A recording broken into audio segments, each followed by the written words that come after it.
स्वागत है। आज हम एक ऐसे विषय की तह तक जा रहे हैं जो लाखों लोगों को, खासकर युवाओं और उनके परिवारों को मतलब सीधे तौर पर प्रभावित करता है। और ये विषय चिंताजनक रूप से बार बार खबरों में रहता है। परीक्षा के प्रश्न पत्रों का लीक होना। हमारे सामने कुछ दस्तावेज हैं जिनमें कुछ अहम अंश शामिल हैं जो इस समस्या की परतें खोलने में हमारी मदद करेंगे। हमारा इरादा है इन स्रोतों को निचोड़कर ये समझना कि ये समस्या असल में कितनी गहरी है। क्या ये बस कुछ बिखरी हुई घटनाएं हैं या एक तरह की संगठित बीमारी बन चुकी है? इसके पीछे कौन से कारण काम कर रहे हैं और सबसे अहम, इसका असर कहाँ तक जा रहा है, न सिर्फ छात्रों के मनोबल पर बल्कि हमारी पूरी शिक्षा और भर्ती व्यवस्था की नींव पर। तो चलिए इन दस्तावेजों में दिए गए विश्लेषण और तथ्यों के समंदर में गोता लगाते हैं और देखते हैं कि कौन से मोती हमारे हाथ लगते हैं। अच्छा, तो इन दस्तावेजों को देखते हुए जो पहली बात एकदम से सामने आती है वो है इस समस्या का पैमाना, इसकी व्यापकता। क्या स्रोत इस बात पर कुछ रोशनी डालते हैं कि ये कितना आम हो चुका है? क्या ये सिर्फ बड़ी राष्ट्रीय स्तर की परीक्षाओं तक ही सीमित है या फिर छोटे स्तर पर भी ये सेंधमारी चल रही है? ऐसा लगता है कि स्रोत इसे कोई मामूली बात नहीं मान रहे हैं। बिल्कुल, और यही सबसे पहले ध्यान खींचता है। देखिए, दस्तावेज यही इशारा करते हैं कि ये घटनाएं अब कोई अपवाद नहीं रही बल्कि एक चिंताजनक पैटर्न बन गई है। स्रोत बताते हैं कि पिछले कुछ सालों में ही आप देखिए कई राज्यों में अलग अलग स्तर की परीक्षाओं में, चाहे वो स्कूल बोर्ड की हों, कॉलेज एंट्रेंस की हों या सरकारी नौकरियों की भर्ती परीक्षाएं, पेपर लीक के मामले सामने आए हैं लगातार। अच्छा, हाँ, और ये आंकड़े तो सिर्फ दर्ज हुए मामलों के हैं।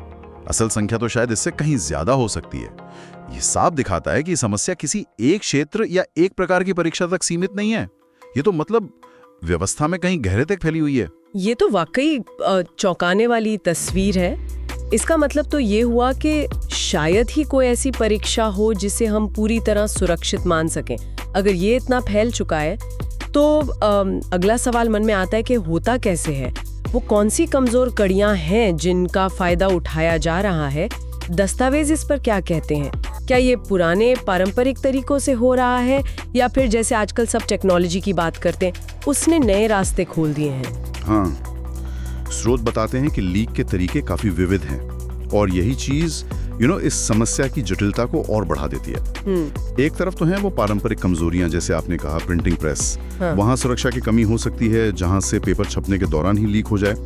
फिर प्रश्न पत्रों को परीक्षा केंद्रों तक पहुंचाने की जो पूरी प्रक्रिया है वो काफी लंबी होती है। उसमें कई जगहों पर सेंधमारी की गुंजाइश रहती है, जैसे स्टोरेज की जगह सुरक्षित ना होना या ट्रांसपोर्ट के दौरान कोई मिलीभगत हो जाए या फिर परीक्षा केंद्र पर ही स्टाफ की मिलीभगत से पेपर समय से पहले बाहर आ जाए। इन सूरतों में ऐसे मामलों का भी जिक्र है जहां पूरी की पूरी आंसर की ही परीक्षा से घंटों पहले बाजार में बिक्री थी। यानी फिजिकल सिक्योरिटी वो अभी भी एक बहुत बड़ी चुनौती बनी हुई है, लेकिन आजकल तो सब कुछ डिजिटल हो रहा है। तो क्या उससे जुड़े खतरे भी इन दस्तावेजों में उजागर हुए, कुछ ऑनलाइन वगैरह? हाँ बिल्कुल, और ये एक बढ़ता हुआ खतरा है। स्रोत इस बात पे जोर देते हैं कि देखिए, डिजिटल टेक्नोलॉजी ने जहां पारदर्शिता और तेजी लाने की कोशिश तो की है, वहीं इसने नए किस्म के जोखिम भी पैदा कर दिए हैं। अच्छा, जैसे अगर प्रश्न पत्र डिजिटल फॉर्मेट में तैयार या ट्रांसफर किए जा रहे हैं तो हो सकता है कि सुरक्षित समझे जाने वाले नेटवर्क में ही हैकिंग के जरिए उन्हें हासिल कर लिया जाए, या फिर एनक्रिप्टेड फाइल्स को डिक्रिप्ट करने की कोशिशें हों, या कई बार अंदर का ही कोई व्यक्ति कोई स्टाफ पेन ड्राइव या ईमेल से पेपर लीक कर दे। कुछ दस्तावेज तो ऑनलाइन परीक्षा प्लेटफॉर्म्स की कमजोरियों की तरफ भी इशारा करते हैं, जहां रिमोट प्रॉक्टरिंग सिस्टम लगे होने के बावजूद नकल या पेपर लीक संभव हो पाया। तो अब ये लड़ाई आप समझिए दो मोर्चों पर है, फिजिकल भी और डिजिटल भी। ये सुनकर तो लगता है कि सुरक्षा इंतजामों को लगातार अपडेट करते रहने की जरूरत है, क्योंकि सेंध लगाने वाले भी नए नए तरीके ढूंढ ही लेते हैं ना। सही कहा। चलिए अब इस समस्या के शायद सबसे दुखद पहलू पर आते हैं, इसके परिणाम, इसके नतीजे। दस्तावेजों में इसका क्या जिक्र है?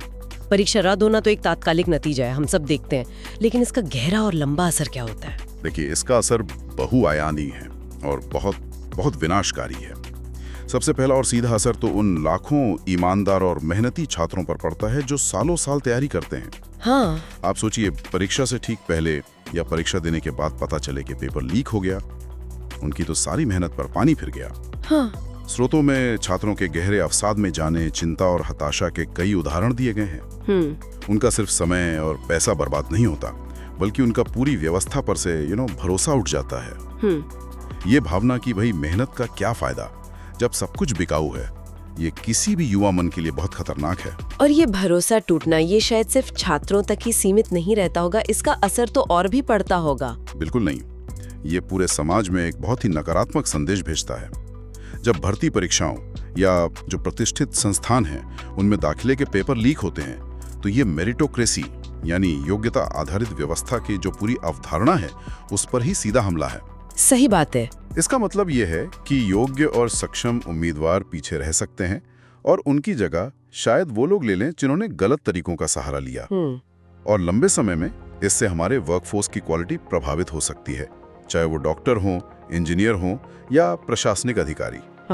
इसके अलावा जो बार बार परीक्षा रद्द होती हैं और फिर दोबारा करानी पड़ती है, उसका भारी आर्थिक बोझ भी पड़ता है। हाँ, वो खर्चा भी तो है। बिल्कुल। दस्तावेज बताते हैं कि ये खर्च करोड़ों में हो सकता है और ये पैसा आखिरकार तो हम करदाताओं का ही है, तो ये एक तरह का राष्ट्रीय नुकसान भी है। वाकई इसके परिणाम तो बहुत दूर तक जाते हैं। व्यक्तिगत स्तर पर मनोबल टूटने से लेकर राष्ट्रीय स्तर पर संसाधनों की बर्बादी और पूरी व्यवस्था में भरोसे की कमी तक। ये एक गंभीर संकट की तस्वीर पेश करता है सच में। तो अब सबसे बड़ा सवाल ये है कि क्या इससे बाहर निकलने का कोई रास्ता है, कोई उम्मीद? क्या इन दस्तावेजों में कुछ समाधानों या रोकथाम तो उपायों की भी चर्चा की गई है? हाँ, स्रोत समाधानों पर भी बात करते हैं, लेकिन साथ ही ये भी स्पष्ट करते हैं कि कोई जादुई छड़ी नहीं है। ऐसा नहीं है कि एक चीज कर दी और सब ठीक हो गया। समाधान एक बहुआयामी रणनीति से ही आ सकता है। मतलब इसमें टेक्नोलॉजी का इस्तेमाल भी करना होगा, कानूनी सख्ती भी लानी होगी, प्रक्रिया में सुधार भी करने होंगे और मानवीय पहलू उस पर भी ध्यान देना होगा। सब पर एक साथ काम करना होगा। टेक्नोलॉजी की बात करें तो स्रोत किस तरह के तकनीकी उपायों का सुझाव देते हैं? क्या जैसे एन्क्रिप्शन और ट्रैकिंग वगैरह, क्या ये काफी हैं? देखिए, टेक्नोलॉजी एक महत्वपूर्ण हथियार तो हो सकती है, इसमें कोई शक नहीं। स्रोत बताते हैं कि एंड-टू-एंड एन्क्रिप्शन का इस्तेमाल हो सकता है। प्रश्न पत्रों की मूवमेंट को ट्रैक करने के लिए जीपीएस या शायद ब्लॉकचेन जैसी नई तकनीकों का उपयोग भी हो सकता है। परीक्षा केंद्रों पर जैमर लगाना ताकि मोबाइल वगैरह से नकल न हो सके। और यहाँ तक कि आर्टिफिशियल इंटेलिजेंस यानी एआई आधारित प्रॉक्टरिंग सिस्टम का इस्तेमाल ऑनलाइन परीक्षाओं की निगरानी के लिए, ये कुछ संभावित उपाय हैं। लेकिन स्रोत ये चेतावनी भी देते हैं कि टेक्नोलॉजी अपने आप में फूल प्रूफ नहीं होती। इसे भेदने के तरीके भी विकसित हो सकते हैं और सबसे बड़ी बात, इसे ठीक से लागू करने और बनाए रखने के लिए विशेषज्ञता और भारी निवेश की जरूरत होती है। तो मतलब सिर्फ टेक्नोलॉजी पर निर्भर नहीं रहा जा सकता। ठीक है, तो फिर कानूनी और प्रक्रियात्मक सुधारों के बारे में स्रोत क्या कहते हैं? कानून वगैरह सख्त करने की बात? हाँ, यहाँ स्रोत काफी स्पष्ट है। उनका कहना है कि मौजूदा कानूनों को और सख्त बनाने की जरूरत है ताकि पेपर लीक को एक गंभीर अपराध माना जाए, जिसमें सजा भी कठोर हो और जमानत आसानी से ना मिले, ताकि एक डर पैदा हो। हाँ, डर होना जरूरी है, बिल्कुल। साथ ही ऐसे मामलों की सुनवाई तेजी से हो, फास्ट ट्रैक कोर्ट्स हों शायद, ताकि दोषियों को जल्द सजा मिल सके और एक निवारक मतलब डेटरेंट प्रभाव पैदा हो। प्रक्रियात्मक सुधारों की बात करें तो प्रश्न पत्र बनाने से लेकर परीक्षा आयोजित करने तक की पूरी प्रक्रिया में जहां तक हो सके मानवीय हस्तक्षेप को कम किया जाए। हर स्तर पर सख्त ऑडिटिंग हो और विभिन्न एजेंसियों के बीच बेहतर तालमेल हो। ये भी कहा गया है कि परीक्षा प्रक्रिया में जो भी कर्मचारी शामिल हैं, उनकी बैकग्राउंड की जांच हो और उनकी जवाबदेही तय करना भी बहुत जरूरी है। ये सब सुनने में तो बहुत तार्किक और जरूरी लगता है, लेकिन क्या स्रोत इन समाधानों को लागू करने की जो चुनौतियां हैं, उनका भी जिक्र करते हैं? क्योंकि नियम बनाना एक बात है और उन्हें जमीन पर उतारना बिल्कुल दूसरी। बिल्कुल, और ये एक बहुत बड़ा पहलू है। स्रोत इस बात को रेखांकित करते हैं कि सबसे बड़ी चुनौती इन सभी उपायों को ईमानदारी और प्रभावी ढंग से लागू करने की है। देखिए, टेक्नोलॉजी कितनी भी उन्नत क्यों ना हो, अगर उसे चलाने वाले लोग ही ईमानदार नहीं है तो वो बेकार है। सही बात। कानून कितनी भी सख्त क्यों ना हो, अगर उनका पालन करवाने वाली एजेंसियां सुस्त हैं या मान लीजिए भ्रष्ट हैं, तो उनका डर खत्म हो जाता है। प्रक्रियाएं कितनी भी फूल प्रूफ बनाने की कोशिश की जाए, कहीं ना कहीं मानवीय तत्व रहता ही है और वहीं से गड़बड़ी की गुंजाइश बनती है। इसमें कई बार राजनीतिक इच्छा शक्ति की कमी भी आड़े आती है, संसाधनों का अभाव होता है और कई बार व्यवस्था के अंदर ही मौजूद कुछ निहित स्वार्थ भी बड़ी बाधाएं बनते हैं। इसलिए समाधान सिर्फ कागज पर बनाने से नहीं होगा, उसे लागू करने के लिए एक मजबूत इरादा और निरंतर निगरानी की जरूरत होगी। तो कुल मिलाकर इन दस्तावेजों के विश्लेषण से जो तस्वीर उभरती है वो काफी जटिल और गंभीर है। हमने देखा कि परीक्षा पत्र लीक की समस्या कितनी व्यापक है, इसके तरीके कितने अलग-अलग हैं, पारंपरिक भी और आधुनिक डिजिटल भी।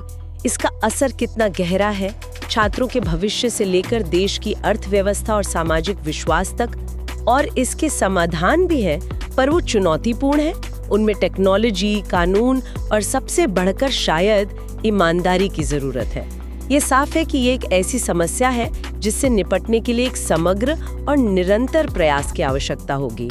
और अंत में ये पूरी चर्चा हमें गहरे सवाल पर लाके खड़ा करती है जी। जिसका जिक्र शायद इन दस्तावेजों में सीधे तौर पे ना हो, लेकिन जो इनके विश्लेषण से उपजता है जी। और वो सवाल ये है, क्या ये समस्या सिर्फ सिस्टम की खामियों या कुछ लालची लोगों की करतूतों का ही नतीजा है, या फिर ये हमारे समाज में कहीं गहरे तक पैंट बना चुकी किसी और बड़ी बीमारी का लक्षण है? सोचने वाली बात है। जब समाज में शॉर्टकट से सफलता पाने की प्रवृत्ति बढ़ती है, जब ईमानदारी और मेहनत को उतना महत्व नहीं दिया जाता जितना कि किसी भी तरह से बस सफल हो जाने को दिया जाता है, तो क्या हम अनजाने में ही ऐसी समस्याओं के लिए जमीन तैयार नहीं कर रहे होते? ये महज एक अकादमिक या प्रशासनिक मुद्दा नहीं है, ये हमारे नैतिक मूल्यों और सामाजिक ताने बाने से जुड़ा सवाल है। इस पर हम सबको सोचना जरूरी है, क्योंकि बात सिर्फ परीक्षाओं की नहीं है, बल्कि उस नींव की है जिस पर हम अपनी आने वाली पीढ़ियों का भविष्य और एक न्यायपूर्ण समाज का सपना खड़ा करना चाहते हैं।